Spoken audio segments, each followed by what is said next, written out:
Thank you for watching our Meet the Candidates video series. I'm Shannon with the Greater Statesville Chamber of Commerce, and we have partnered with the Iredell Free News. And with me today, I have incumbent running for Clerk of Superior Court, Jim Mixson. Welcome. Thank you. You can give us an opening statement there, sir. Well, again, my name's Jim Mixson, and for the last 9 years, I've had the privilege to serve as the Clerk of Superior Court here in Iredell County.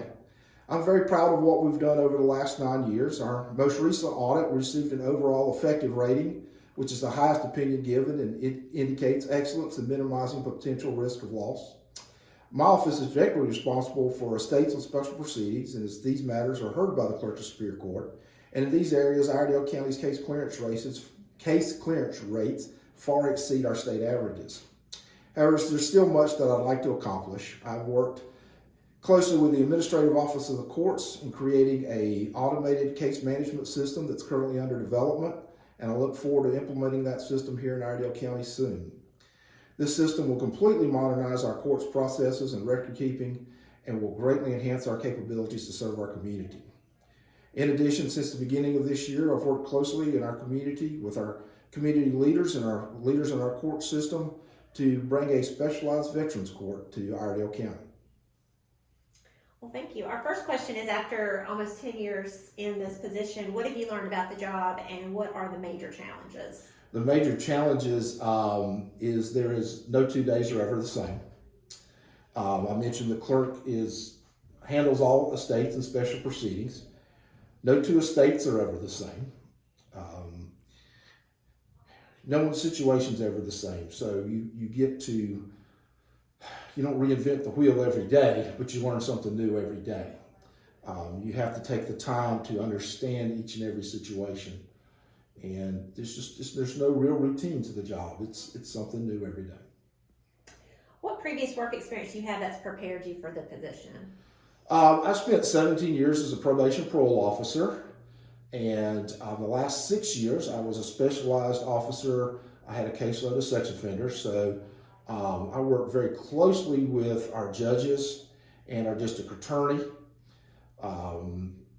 because it was a very unique section of our population, and there's some very unique laws that go along with that, sentencing laws and satellite-based monitoring and things like that. So it enabled me to work even closer with our judges and our DA. Before that, I worked for Coca-Cola Bottling Company Consolidated. I did that right after I graduated from UNC Charlotte. I served in several management positions. I was a warehouse manager, I was a sales manager, but I learned a lot of leadership skills in those 6 years. Major company like Coca-Cola, a Fortune 500 company like that, you sink or swim pretty fast, and if you're in supervision or management. What is your assessment of the staff of the Clerk of Superior Court office? I have a wonderful staff. We can't do what we do in our court system without the people that work in our court. Our deputies and assistant clerks, they're the backbone of our court system. Most people have no idea what they do. Most people have no idea what the responsibilities they have, even as a new deputy clerk. The various roles that they have in our court system. I like to always say that the clerk gets to wear every hat in the courthouse. We're the comptroller for the court system. In other words, all the money that's collected comes through the clerk's office. We're the record keeper for all of the courts. So accuracy and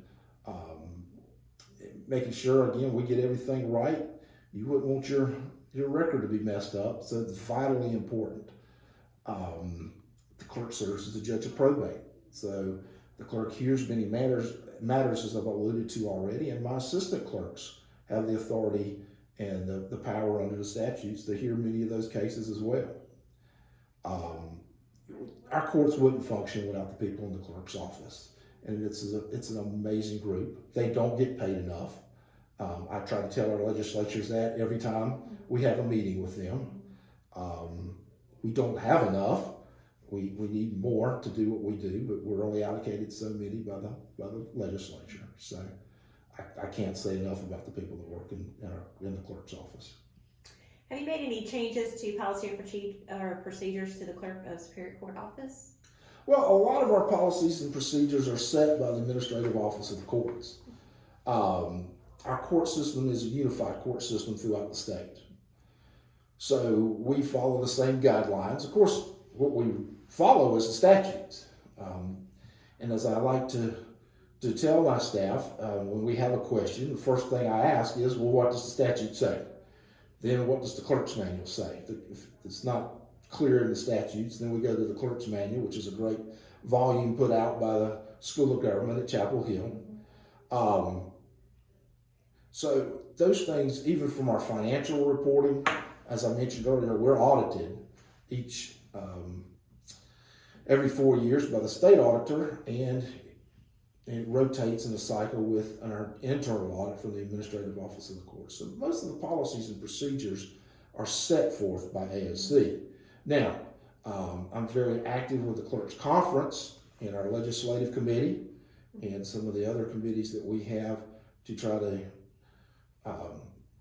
do the best that we can to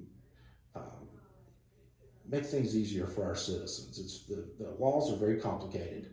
Our procedures are very complicated. It's very difficult for someone that comes in off the street that hasn't been involved in the court system, doesn't have a law degree, to understand how to navigate the system. So, last question: if you're elected again, what would you make any changes to the Clerk of Superior Court in the next 12 months? I would like to get back to some of the things that we were working on pre-pandemic. I mentioned that we have started working on a veterans court. One thing that we had started on and it seemed to be picking up a little steam was a multidisciplinary team for elder abuse. As I mentioned earlier, the clerk hears a lot of cases. One of the things the clerk hears is incompetencies and guardianship proceedings. Unfortunately, we see some bad situations, people taking advantage of older adults. And that was what this team, was me, some of my staff, someone from the DA's office, from the Department of Social Services. We were all working together, and of course, the pandemic, it didn't dissolve, but we didn't grow it like we would like to. So I'd like to get that back rolling. And I mentioned the automated case management system. That's a little bit farther than 12 months out, but that will be that'll be a game changer for our court system. Our court system goes back, our computer systems date back to the 90s. And we have several of them, and they don't talk to each other very well. This automated and integrated case management system that we've been working on collectively as a group for a couple of years will revolutionize our court system and make things. Once we learn it and get over the hump of learning it, I think it'll make it much smoother for everybody. We'll be much more efficient because we won't be entering the same data in multiple places. It'll make things much easier for the public to access and file documents from home as opposed to having to come to the courthouse to do that. It'll move us into the modern world, and that's something that needed to happen a long time ago. But again, as I mentioned, we're a unified court system, so we have to get everybody involved. And we were very, very happy when the legislature awarded us the money a couple of years ago to build this system. So I'm excited about that. I've had the opportunity to serve on the Clerk's Technology Committee and be a part of the development of this from the very beginning. It's one reason I'm running again is to see this through. Well, thank you so much, Mr. Mixson, and you can do the closing statement there if you like. Thank you. So over the years, I've been humbled by the support I've received from the citizens here in Iredell County. Back in September, I received the Boots on the Ground Award from the North Carolina Conference of Clerks of Superior Court for my leadership in developing innovative means of delivering training to our elected assistant deputy clerks of court during the pandemic. Receiving such an honor from my peers was incredibly humbling, and serving as a judicial official is truly an honor and something I don't take for granted. I respectfully ask for your support to continue serving in this role, and thank you.